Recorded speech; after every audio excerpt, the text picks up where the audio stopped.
Guess the riddle. Posh guy who paints with no teeth because of the syphilis he has from going to one prostitution house to another. And in all of this guy, on top of that, his brother has to provide money because he's not able to provide for himself. Would you think, who am I talking about? Hello, I'm Julio Solorzano, and I would like to talk to you right now much more about the story of Van Gogh, this great artist who is intriguing his life, his story, and is an artist from today and for tomorrow. I'm investigating artists' lives, and I believe that demystification is essential because we shouldn't see artists as gods. First of all, Van Gogh is an invention from the Japanese art. The Sunflowers painting was sold for $39 million. This was towards 1987, and it was bought by a multi-millionaire Jain named, you know who? Yasu Goto. So yes, obviously this was a very well-known practice by the time because many artists used to do that when they were rising, when they were emerging artists. So this was a very good practice that a multi-millionaire just buy some of your paintings by some price, high price, and then all overnight your artworks go booming through the sky, and then you're just like an important artist who sell your artworks for millions of dollars. So all of this was a practice that they did with the artworks of Van Gogh. You know, by the 1960s, Van Gogh's artworks, all of his paintings weren't that much known, you know. He was not a well-known artist in the 60s, and by the 80s he was a very well-known artist because of this strategy that I just told you, that they sell one of his sunflower paintings by millions of dollars, a lot of good money, and suddenly he's just popping, you know. And by the way, he just didn't paint only one sunflower painting, he had several sunflower paintings.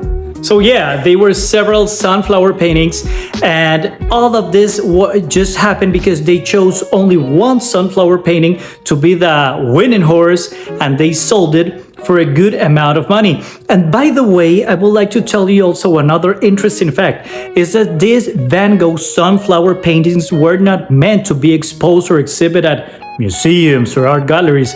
These were just paintings that he did just for decoration, you know. They were just meant to be decorative in his artless home, in which, by the way, Gauguin went and lived. And well, this is something I would like to tell you more in the future because it's intriguing. But yeah, that's all about the hype of the sunflower paintings of Van Gogh. So yeah, and regarding the sunflower paintings, in my opinion, I loved more the other sunflower paintings that he has, in which the sunflowers are not like in a jar, you know, because those sunflower paintings, the other ones that he has, who the sunflowers are just spread all over the floor, all alone, without any jar to put them on it. In my opinion, it expresses more about the artist, about Van Gogh, because by the way, Van Gogh was a very lonely, depressed, suffering artist, you know. And I think that all of his paintings of Van Gogh or any other artist are just self-portraits of the artist's feelings, what his feeling was, what he is doing. So for me, in my opinion, it's more important the other sunflower paintings than the original that were sold like a hype. So again, in this part of the story, I would like to tell you more about Johanna Van Gogh. Who was Johanna Van Gogh? Well, Johanna Van Gogh is the one who is in charge for you to get to know the Starry Night and all of those sunflower paintings about Van Gogh, because she was the one who sold Van Gogh all over the world. Who was she?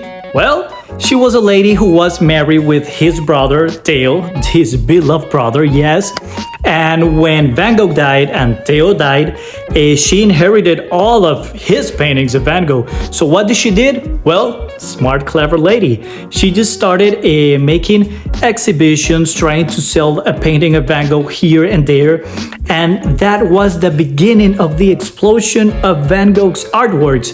By 1960, one of her sons, William Van Gogh, was the one who was in charge, who started the Van Gogh Foundation, and later in the 76 of the last century, he started the Van Gogh Museum, and that was when everything was just exploding. So you might be thinking, how does this guy, William, just started a Van Gogh Museum? Well, he just inherited about 400 paintings and 200 of his drawings. So you might think, wow, that's a big artwork collection just to start a museum.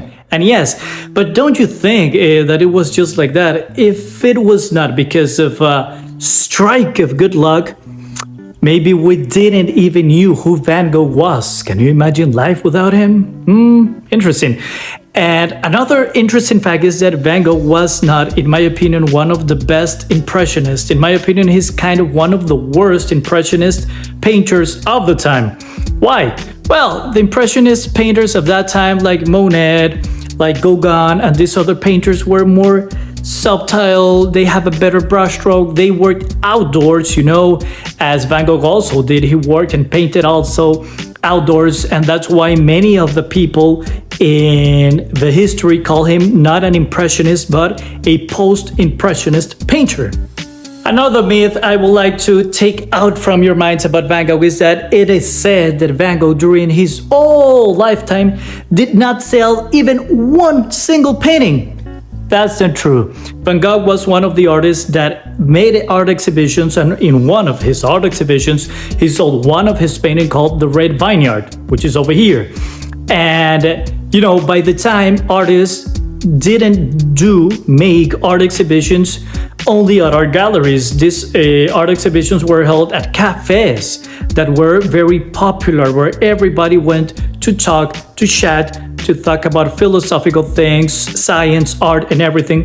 So he used to made a lot of art exhibitions and quite some other sales, not as you were told that he did not sell any painting during his lifetime.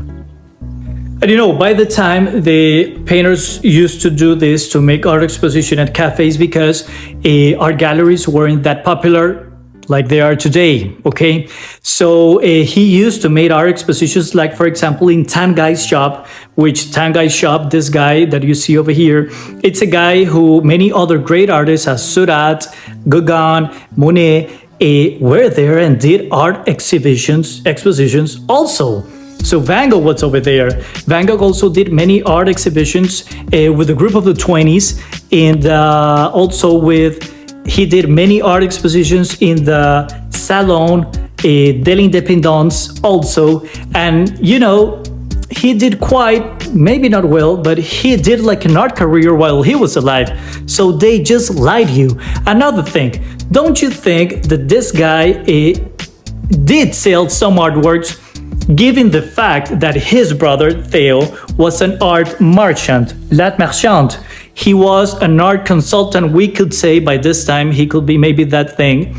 And how come his brother didn't sold his beloved Vincent Van Gogh's paintings to his clients, Officially, there are documents that said that Van Gogh did sell for about at least 3 paintings, but I don't think so. Hi guys, this is one of a few interesting facts I'm bringing you today about Van Gogh, his life. I'm just talking about his early life right now. If you want to know even more about his life, his middle life, his last days of life, his paintings and everything, just comment on the section below, explode that like button, share this content, and see you in my next video.